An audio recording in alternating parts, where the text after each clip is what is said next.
Now, as you've noticed, since we've added the spike traps in the last lesson, when we get hit by the spikes, nothing really happens, and the player doesn't react in any way.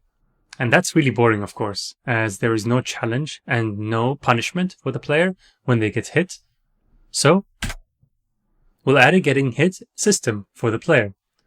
So we go back to the player blueprint, and in here, we'll create a new function over here, and we call it getHit. Press save, compile, and for now, we will launch the character. We will override the X, Y, and Z, and we'll set the Z value to 1000. Press save, compile, and now go back to the spikes blueprint. And over here, in the event of actor begin overlap, we will check if it's the player. So we will cast to BP_player. And if it's true, we'll call the getHit function. Press save, compile, and press play.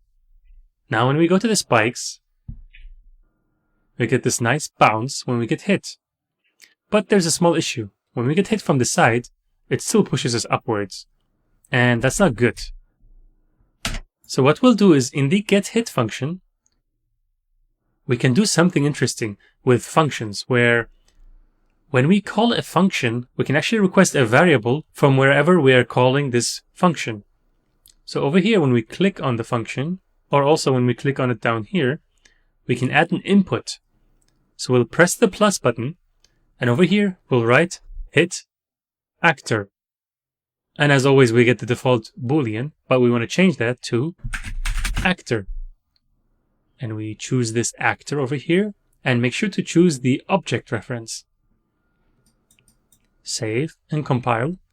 And now just for testing, we can call print string and connect this to here so we know what's hitting us. And back in the spikes, when we're calling the getHit function, now we have to also pass in the hit actor. So we'll get self reference and we'll connect it to here, press save and compile, and then press play. And now when we get hit by the spikes, in the top left corner, you'll see the name of the spike blueprint. So we'll know what is hitting us. But what will we do exactly with this information? Let's go back to the getHit function. Let's remove the print. And what we'll do now here is we'll do something similar to when we hit the enemy, where we have the enemy get pushed away from the opposite direction of the player. So with the hit actor information, we will get the actor location, and we will get unit direction, and we'll also get the player location. So we'll get actor location, and we connect that to the to value. And then, like before, we break the vector, and we want to get the XY and make a vector once again, connect the Y value, and then over here we'll do a multiply, and once again we set that to a float, set that to 2000, connect that to launch velocity, and now we save and compile, press play, and now when we go to the spikes, we get pushed back, which is very nice. But if we get hit from below, it will do this weird thing because there's no Z value.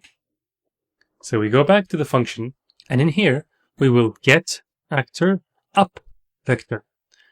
This will tell us the up direction for the player, and we will use that and multiply it by a float once again, and we multiply it by 750.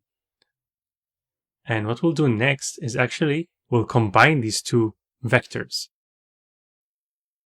And so you can just add them and add a vector with a vector, add these two.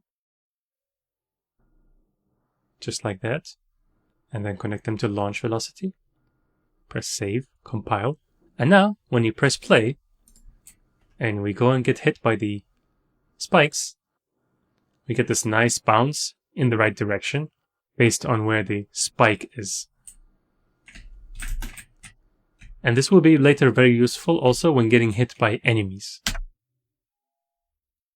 But we have an issue now where when we get hit by the spikes, yes, we're getting bounced off, but the player is still just showing the jumping animation. But we want to have it show that he's getting hit.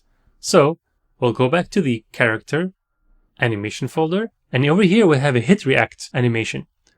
And so we'll make this into a montage by right-clicking and then create anim montage. Press enter and then press save all. And we go back to the player blueprint, and after launch character, we will play anim montage. And over here we'll select the hit react. And now when we press play and we go to the spikes, we get this nice getting hit animation. But we're not really getting punished right now for getting hit. It's just showing the effect and animation. So in the next lesson, we'll add an HP system, so we can actually lose HP when getting hit. So that's it for this lesson.